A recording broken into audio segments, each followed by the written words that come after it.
mida surm meil tähendab? Kuhu tee meid viib?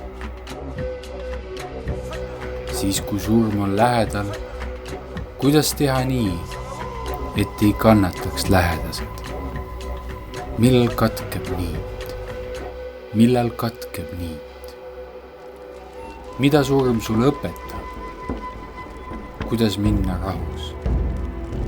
Mida kaasa igaüks meist võtab? Kirstu palju kraami ei mahu. Surm ja sünd, elu tekib ja siis kaob. Vahepeal käib elukünd, mis jätab maha peened vaod. Elagem siis täiega, kuni rinnus süda veel taob.